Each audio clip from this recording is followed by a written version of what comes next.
is our last class. On Wednesday we don't have class. So in today's lecture, I will talk about some of the key questions that will be covered in the exam. So some of the questions will are from the practice. So I prepared 12 questions, but I don't think I will go over all of them. I will select some of them to discuss. So if you are already familiar with some of the questions, or you are already very comfortable with some questions, you don't have to take notes. But otherwise, please take notes. I can guarantee that those questions will be covered in the exam. And also during the lecture, please ask questions. Okay? So if you don't understand some of the things that I talk about, please ask questions. Okay? The exam will be available to you guys from December the 1st to the 7th. So there will be the whole week. So you can choose, I think 100 minutes. So you can choose 100 minutes during those 7 days to complete your test. What else? Okay. So to prepare for the exam, the exam number 3 practice is the highest priority. Please make sure you work on the practice, and also because the exam is timed exam, so make sure when you work on the practice, try to time yourself to see if you can complete all questions within 100 minutes. If not, please check which question you spent a lot of time, so you can work on that question to make some improvements. And if you are already very comfortable with the practice, so then the next thing you need to do is to review the assignments. So especially the questions that you didn't get correct. So those are the 2 suggestions for preparing for the last exam. Okay. Okay. So I will select some of the questions. So in the exam and in the practice, some questions are concept questions. Like this, you don't need to do any calculation, but for some questions you have to use StatCrunch or hand calculation. So you need to do some calculation. But this one is concept question. I think we talked about this question at least once. So this question is about how to explain your confidence interval. So you don't have to calculate the confidence interval in this question, but you need to choose how to explain the confidence interval. So we already given the confidence interval they gave us. So we have the lower limit, we have the upper limit. Then they gave us 5 different statements about the confidence interval. So we need to choose which one is correct. If one is wrong, why it is wrong. So the first one, 95% of coworkers fall in the interval. So here's the interval. So before we talk about this, A statement, so there are 3 things you have to mention when you explain the confidence interval. The first one, you need to mention your confidence level. 95%, 90%, 99%, 80%, you have to mention your confidence level. So that's the first element you have to have. The second element you have to have is the population parameter. Because when we talk about the confidence interval, when we were talking about hypothesis testing, we know both methods are to study the population parameter. So when you explain the confidence interval, you have to mention what population parameter you study. So there are two types of parameters. One is the proportion, population proportion. So like percentage proportion of people say yes, or the percent of people who voted for candidate A, those kind of applications. So that's proportion. The other is the mean. So average grade, average like MPG, and so on and so forth. So those are the 2 types of parameters. So you have to mention what parameter you studied in this confidence interval. So that's the second element. The third one is to mention your confidence interval. In other words, you have to mention your lower limit and upper limit. So you need to say, my lower limit is this one, my upper limit is that one. So 3 elements. You have to have those 3 elements. and you cannot change the wording of those three elements. So some of those statements have changed how they explain those three elements. So let's see those statements. So the first one, 95% of coworkers will fall into this interval. So let's talk about the three elements. 95%, they mentioned the 95%. They also mentioned the lower limit and upper limit. What's wrong with this statement? Or there's nothing wrong?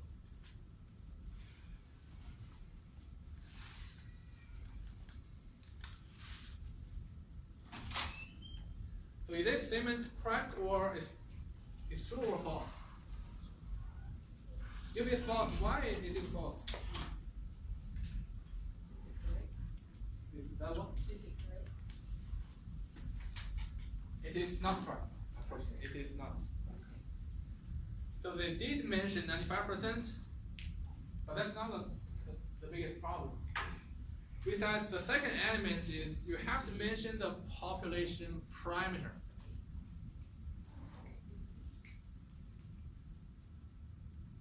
It doesn't make any sense because workers are not proportions. We know this confidence interval is about population proportion, but workers are not proportions. So parameter has to be a value. What is the proportion, the population proportion? So that's the population parameter. So in this question, so it's false, of course, and because the workers are not proportion. Then if you look at the second one, so we're 95% confident that the proportion of coworkers who have received the flu shot is between this number and that number. Is this correct? If it's not, what's wrong with it? It did mention 95%.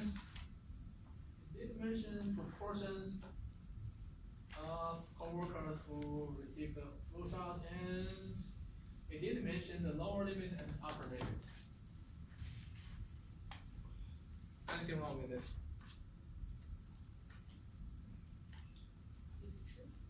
It could be correct.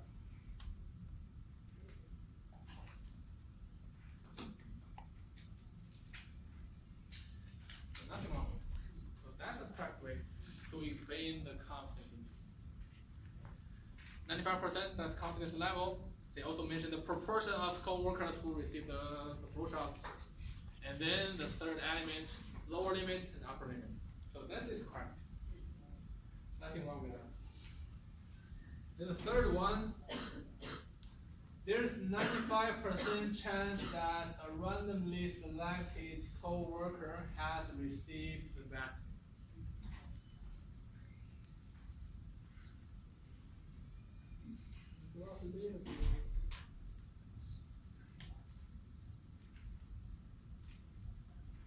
So if the second one is correct, I'm sure that the third one is false. But why is that statement false? The 95% chance that a randomly selected coworker has received the flu shot vaccine.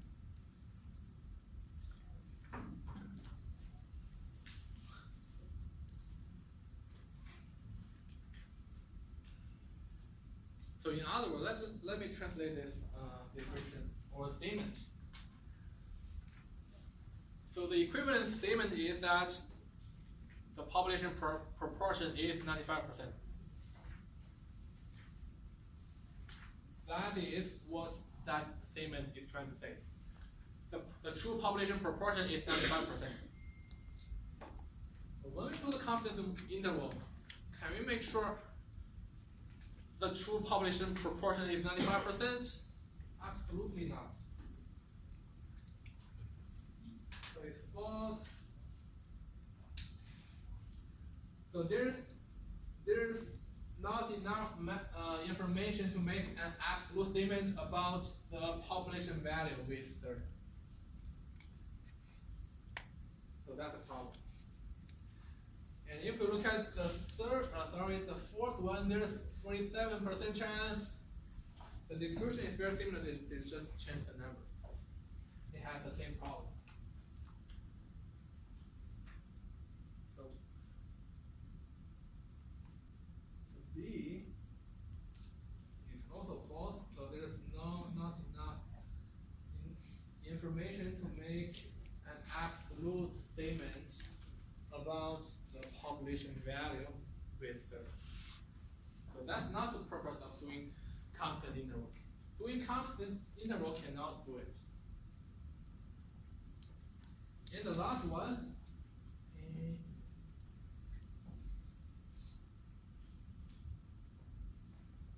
so the last one is we are 95% confident that between those two values of the samples will have the proportion near 47%. Anything wrong with that statement?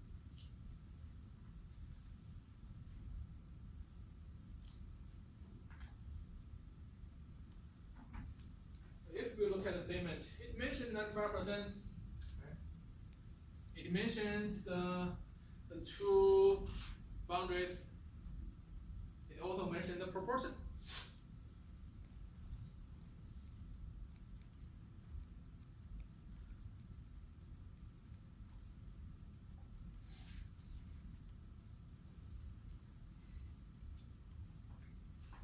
Still, this is wrong. That's because they mentioned sample. That statement talks about sample, but in constant interval, we should only talk about the population parameter. In this case, we should only talk about the population proportion.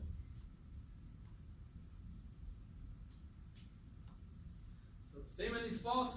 The statement should be only about the true population proportion. It's not about sample, it's only about the population parameter. So those are, there's only B is the true statement. The rest of statements are false. So let me give one more statement. If I say, still for this application, so there's 95% probability that the constant interval will capture the true population proportion. So my statement is there is 95% probability that this constant interval will capture the true population proportion. Is my statement true or false?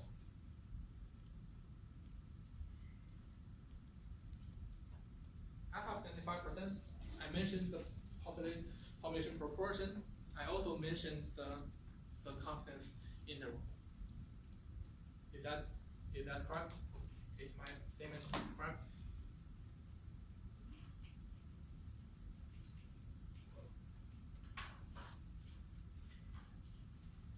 So what does 95% mean?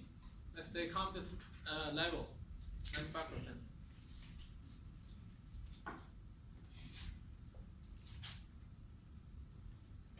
So my statement is still false.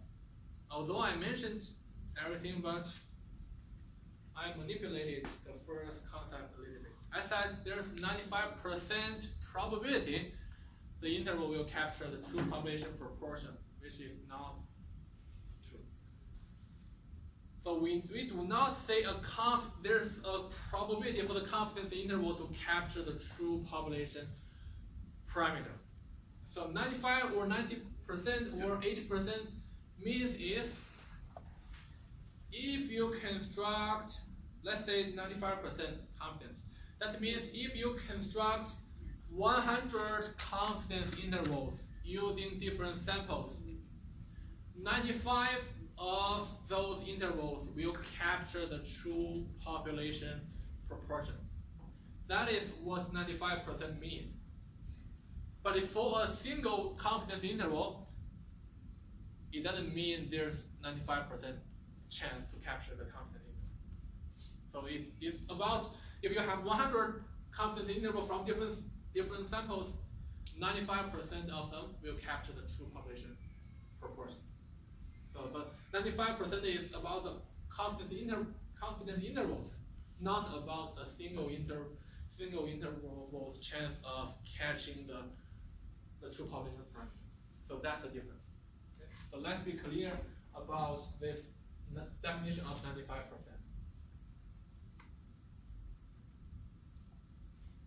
So any questions on this? How do we explain confidence interval? The next one.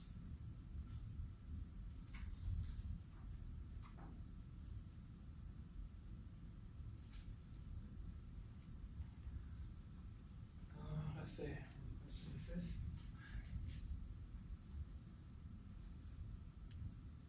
So a survey of 25 randomly selected customers.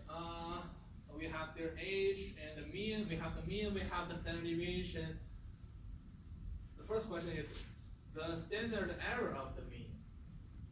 Standard error of the mean.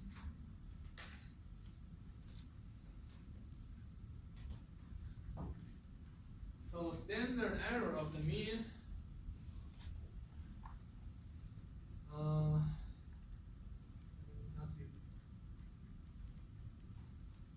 So standard error of the mean is equal to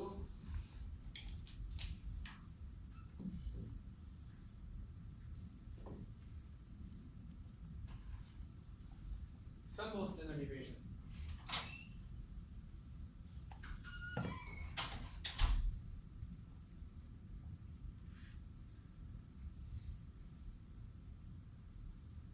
Over square root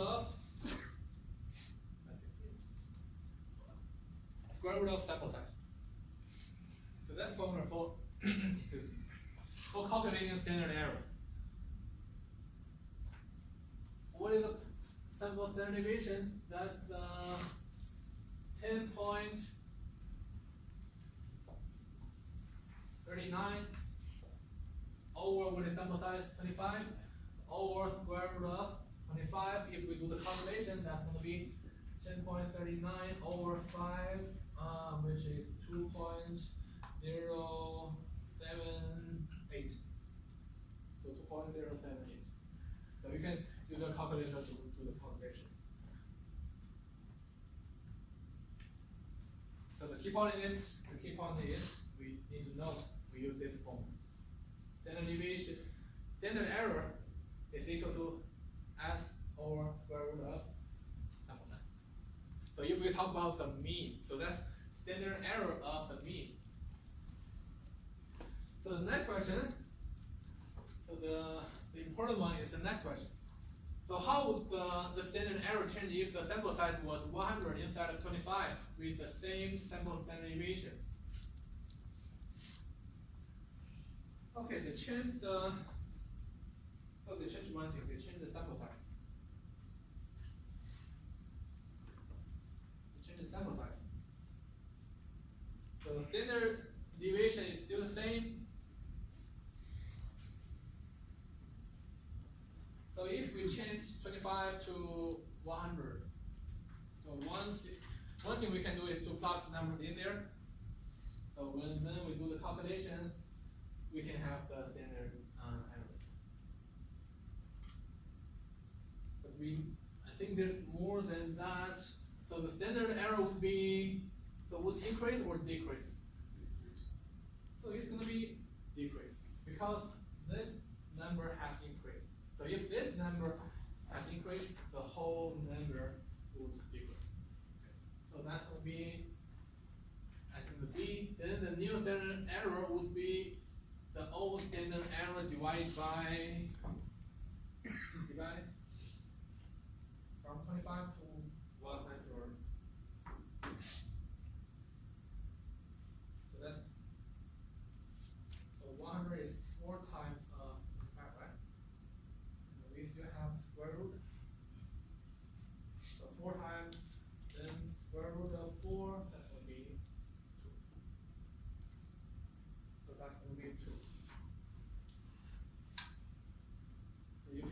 sure you can calculate. So let's put the calculator here.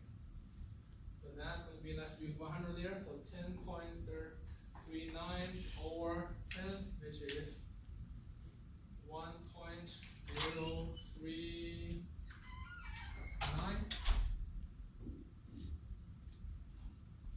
Yes, 1.039.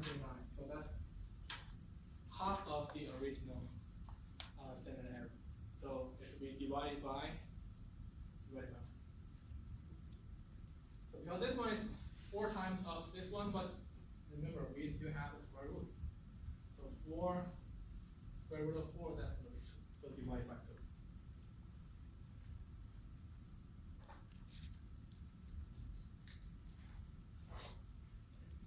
So any questions on number 4? Let's remember the next question we need to use this one. And the next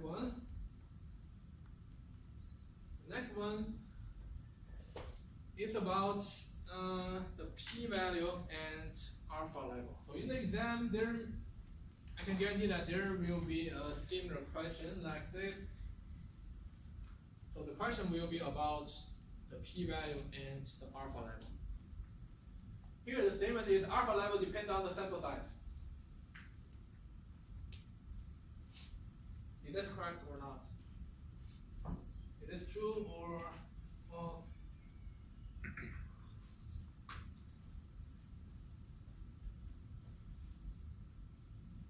False. Why is false? Is it E? Because it depends on the p-value? Because the alpha level depends on the p-value. Okay. We learned 2 things, p-value and alpha level. So the p-value and our alpha level. So did we learn how to calculate the alpha level? So in all the questions, we are given the alpha level. 0.05, 0.01, 0.1, and so forth. We are given this level. This is our threshold. Because we want to know if a p-value is a large p-value or low p-value. Then alpha level is our threshold. So if p-value is less than our alpha level, we reject our null hypothesis. So we reject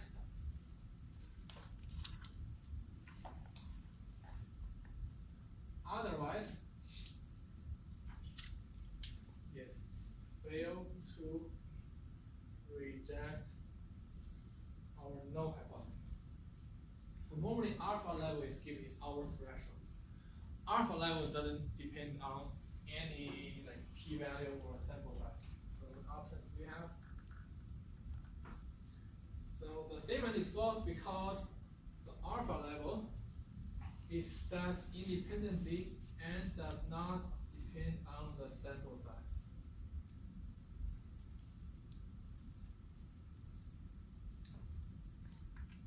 But which one depends on the sample size? Does p-value depend on the sample size?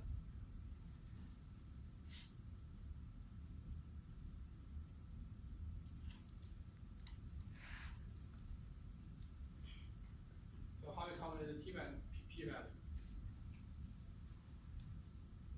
So we need to find our sample statistics, then translate the sample statistic into the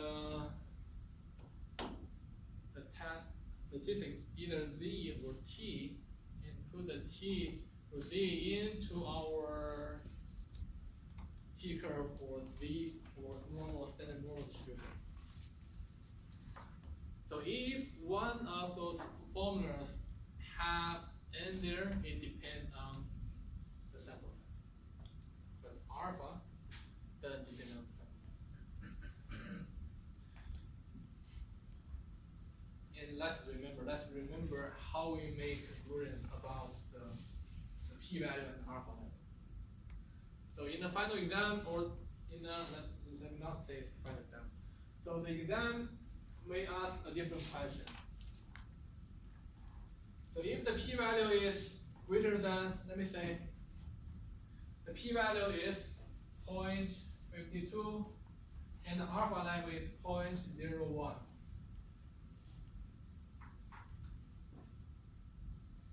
Should I accept my null hypothesis? So if this is the case, I say I accept the null hypothesis. So if I give you this statement, is this correct or is this true or false?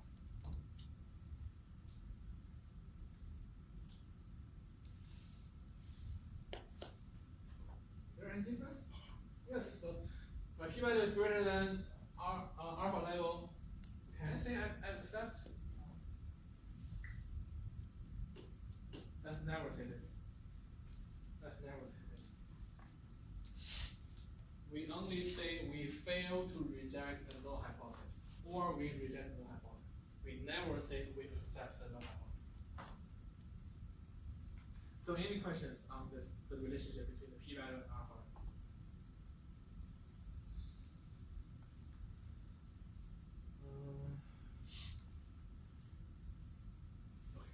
Next one.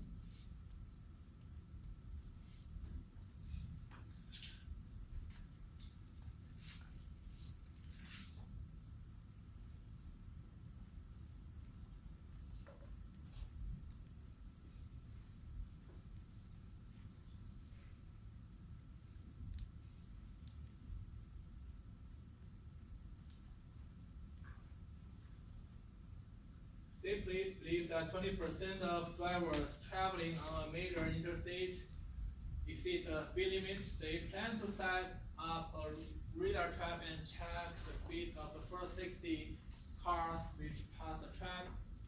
So two questions. The first one is to use 68, 95, 99.7 rule to choose the correct graph.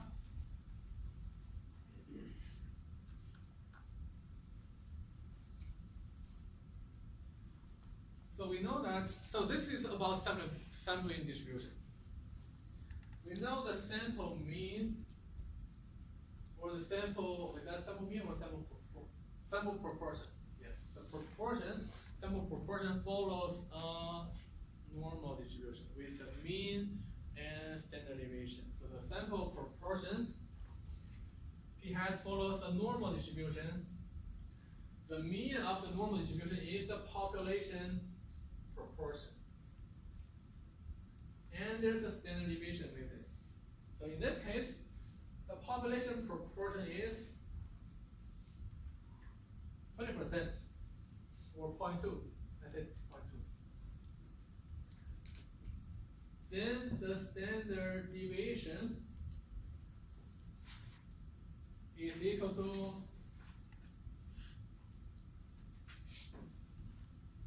square root of p times 1 minus p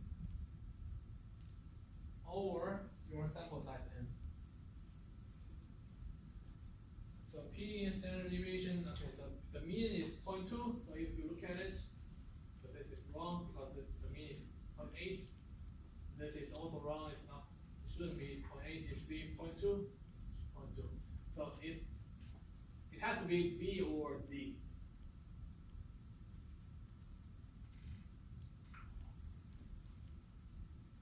Now how do we choose between B and D?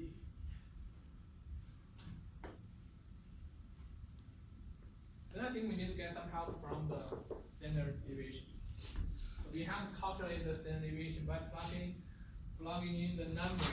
So P is 0.2, so that's going to be 0.2 times 0.8 over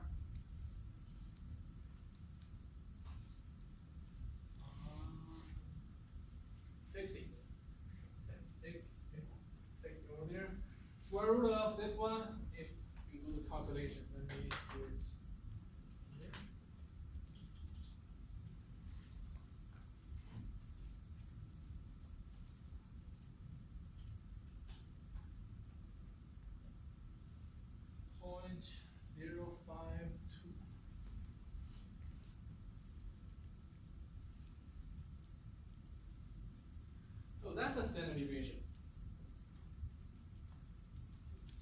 find out where we should locate the line for 3 standard deviations above the mean.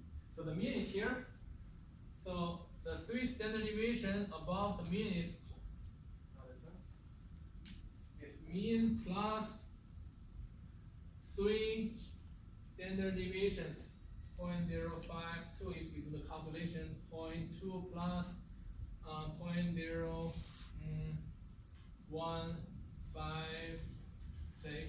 so that's going to be 0.356. So 3 standard deviations above the mean should be 0.356. So 0.356 should be very close to 0.4. So here, this is the line for 3 standard deviations above the mean. So this is very close to 0.4. Let's check that one. So this is the line for 3 standard deviations above the mean.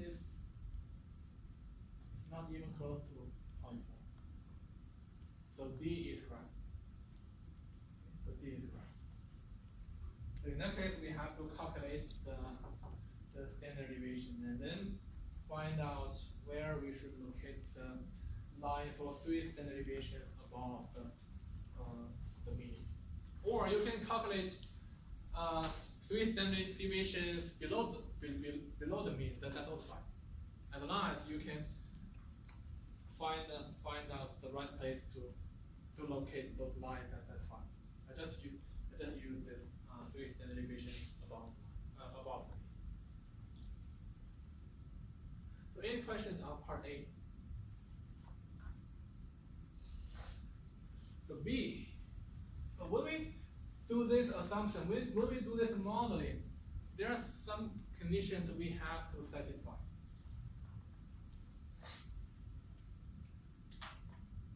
So randomization condition, 10% condition, success and failure conditions. So we have to do some calculation. So success failure conditions. What is that condition? So that means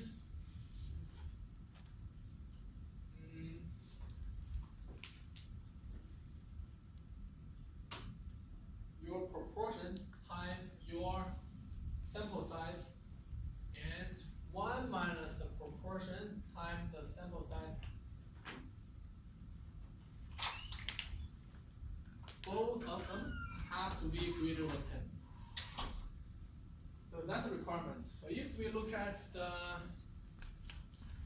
numbers, the proportion is 2%, 20% or 0.2. So that's 0.2 times, the sample size is 60. So that's 12, and this one is 0.8 times 60, and that's 48. So both of them are greater than 10. So this success and failure condition, that's fine. So what about 10% condition? So 10% condition means that your sample size cannot be greater than 10% of your population size. So that's 10% condition.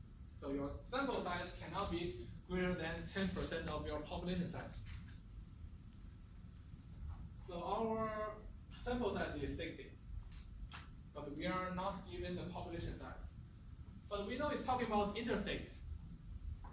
So how many cars are there traveling in the interstate every day?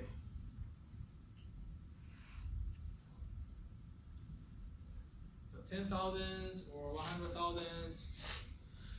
I think it's way more than 60. So that's for sure. So that means, although we don't have the exact number for the population size, so this 10% condition is met, because we are talking about interstate. Then the last one we have to check is the randomization condition. So in this case, randomization condition is not met. So that's a problem. So why is that? It says, so they plan to set up a radar trap and check the speed of the first 60 cars which pass the trap. So they only collect sample by collecting the first 60 cars that pass the trap. So that's not random sampling. That's not random sampling. So what they did is to go there at 9 in the morning. They set up trap, and then they collect 60 cars data. Okay, go home. Let's go. Our job is done. That's not random sampling. So if you want to do some random sampling, you collect 20 samples in the morning, collect 20 in the afternoon, collect 20 in the evening. You kind of randomly select your samples during the whole day. This is not random sampling. So in this case,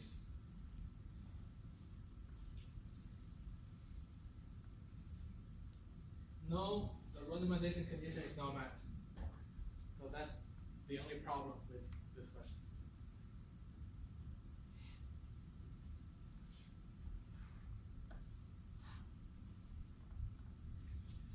So any questions on part B?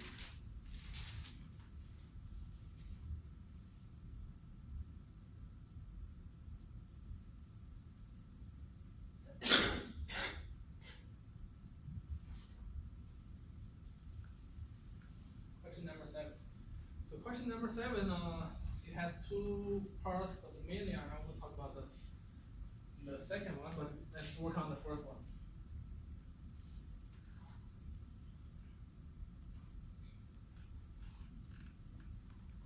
They surveyed 150 people, and the proportion of clients who are likely to switch providers when their contract expires is 0.14. The first question is, so what's the standard deviation of the sampling distribution of the proportion? It's asking this one. It's asking the standard deviation of the sampling distribution. So in this case, so p times 1 minus p over square root over n square root. So the p is 0.14 times 1 minus 0.14, and the sample size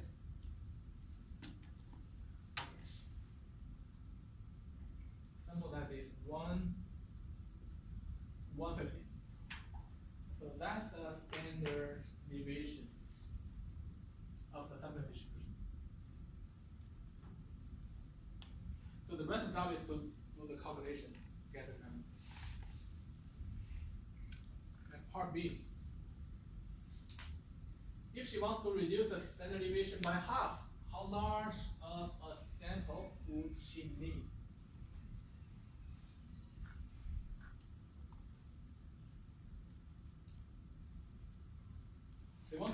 She wants to reduce this standard deviation by half.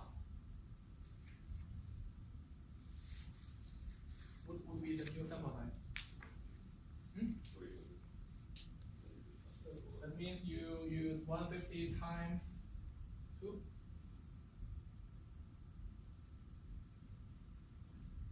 Times 2 or times 4. Because we have the square root here. So if you want to reduce the standard deviation by half, the new sample size should be 4 times of the original. Let me ask this one. What if she wants to reduce the standard deviation by 1/3?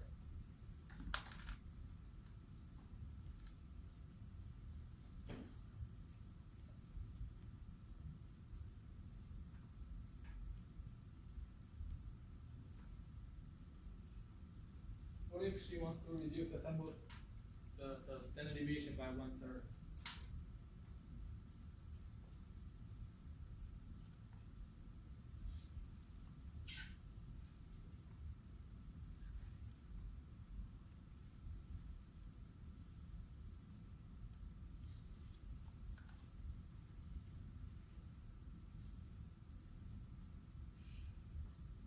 Square.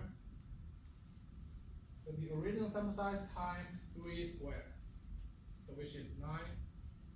So this is a new sample size. So if let me write it like this. So that means 2 square. So what if she wants to reduce the standard deviation by 1/4?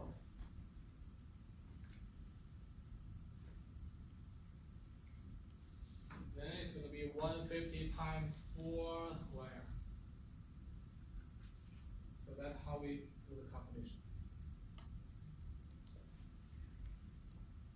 So the relationship is square. So reduce by 1/2, 2 square, 1/3, 3 square, 1/4, 4 square, 1/5, 5 square. So that's how we do this question. I have a question. Yeah.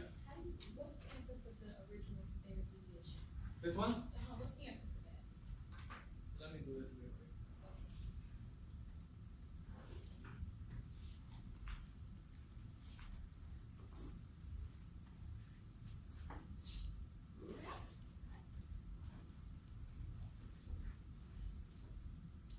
So it's 0.028.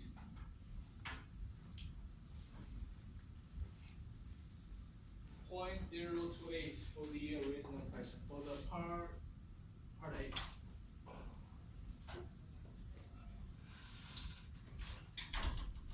So any questions on any of the parts?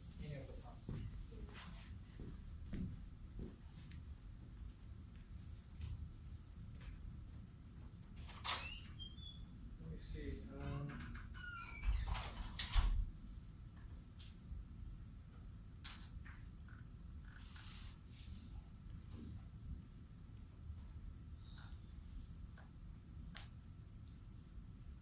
I want to talk about number 10. So this is number 10. Okay. So a survey of 25 randomly selected customers found the age. So we have the age data, the mean, standard deviation. We have 2 questions. How many degrees of freedom does the T statistic have? And part B, how many degrees of freedom would the T statistic have if the sample size had been 225?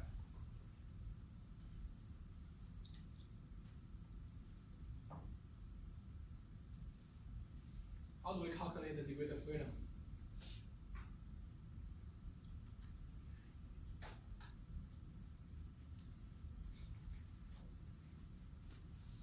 Have you used StatCrunch?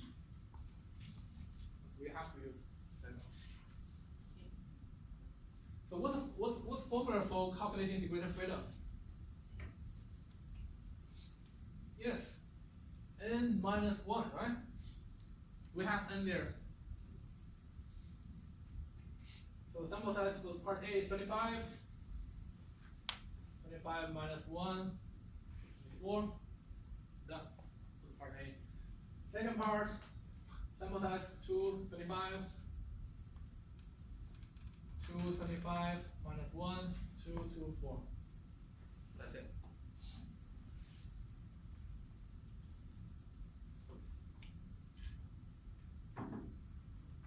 So let's remember the formula for calculating the degree of freedom.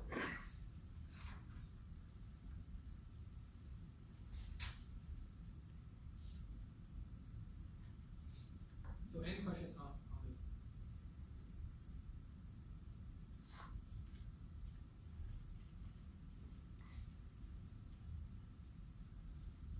Question number 11, I think that's let me see. I think that's the last question I want to discuss. So this question is about calculating the sample size, given some requirements on the margin of error.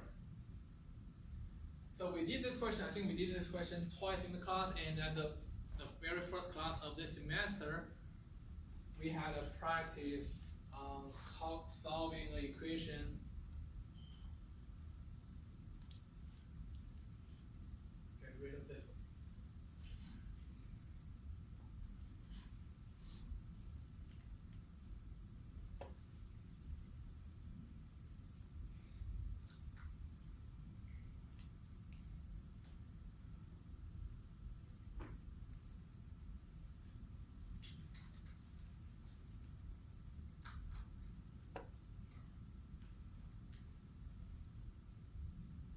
suppose you want to estimate the proportion of traditional college students on your campus who own their own car. From research on other colleges, you believe the proportion will be about 15%. Then what sample size is needed if you wish to be 98% confident that your estimate is within 0.02 of the true proportion? So I can guarantee that in the exam there will be one question similar to this one. So basically what we need is the formula for calculating the margin of error. So we know the margin of error is equal to critical value times standard error.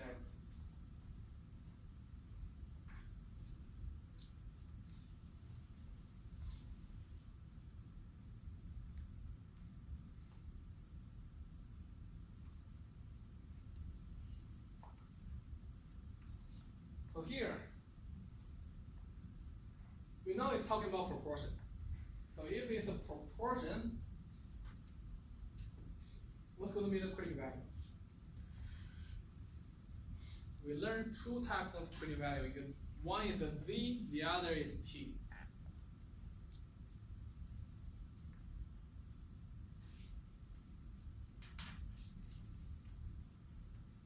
So if we talk about proportion, the critical value is a Z. The Z follows a standard normal distribution. So equals, in this case, it equals Z times standard error. So standard error, I think I just removed that expression. So standard error is proportion times 1 minus proportion over the sample size. So that's what we had I think on there. Okay. So that's how we calculate margin of error for proportion, for population proportion. In this question, we are given the requirement about the margin of error. Yes. I thought the rule was standard. It's right here. You mean this one, right? Yeah. Okay, that's a very good question. So what's the difference? This standard error, this is also standard error. So this standard error is for the proportion. So we can talk about two things, proportion and mean. So if you talk about the standard error of the population proportion, this is the formula. But if you talk about the standard error of mean, that's the formula. So two different applications. So then you have to, so after read this question, you need to figure out, is this question about proportion? It says keyword like the proportion will be blah blah blah, then that's proportion. You use this one. But if the question says, okay, the average or the mean speed of cars is 60 and so on and so forth, then you are going to use this one. Okay? So that's two different applications, proportion and mean. So after reading the question, you will choose one of those two. So if you figure out, okay, that's a proportion, you use this one. If it's mean, you use this one. So any other questions? Okay, the requirement is the margin of error should be 0.02, so that's 0.02 equals. So how to get the critical value?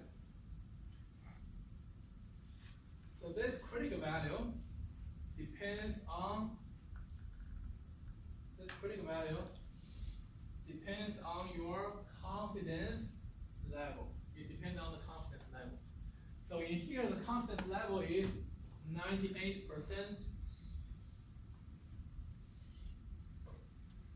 So let's be clear. critic value is not 98%. It is based on the 98%. So if we are given the confidence level, we should be able to calculate the critic value. Then we need to figure out those two numbers, the p. So here p is given 50%. So p here, so the p is 0.15. So p is 0.15 in this case. So in this case, margin of error is given to us. This one we can calculate based on the confidence level. P is given us. So n is the only unknown. So we solve this equation to get the sample size. So that's how we do this kind of questions. But there's another type, a very similar question. So what if I remove this sentence? We do not have information on this p. So if this p is not given, let's use 50%. So let's remember, if the p is not given, if we don't have a number like this, let's use 50%. Let's use 50%. If we are given a number like 50%, let's use that. But if not, let's assume it's 50%. 0.5.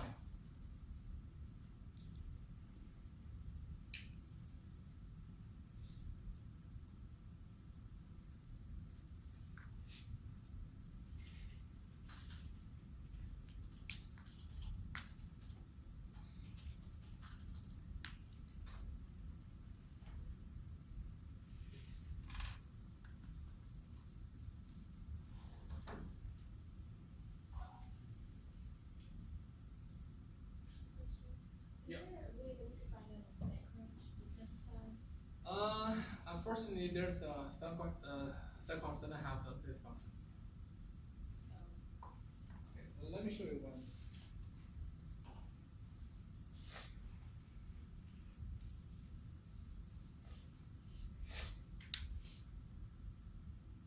So on Blitzview under chapter 9, I think I mentioned that in the previous class. So I have a document called sample size. It shows, it is a very similar question. So we need to calculate the sample size. And in this document, I showed you the very detailed procedure. So this is the formula we need to use, what number you need to plug in there, and how to find the critical value z using StatCrunch. You can use StatCrunch for getting the critical value z, but we don't have the function to directly get the sample size. And here is the detailed procedure on how to solve this equation to get the sample size.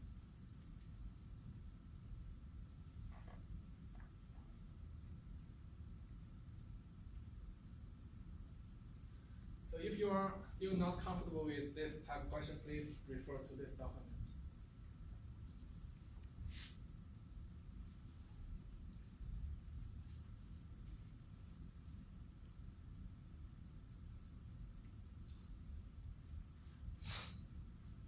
I think that's all the questions that I want to talk about today.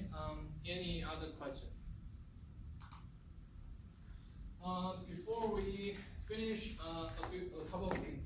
So on your MyStatLab, I think everyone can have a relatively low grade. That's because we have not finished the last exam.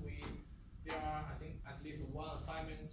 I think 2 assignments are not graded yet. So it's okay to see your grade is very low. After you complete all the assignments and exams, so you will see your grade will be strong.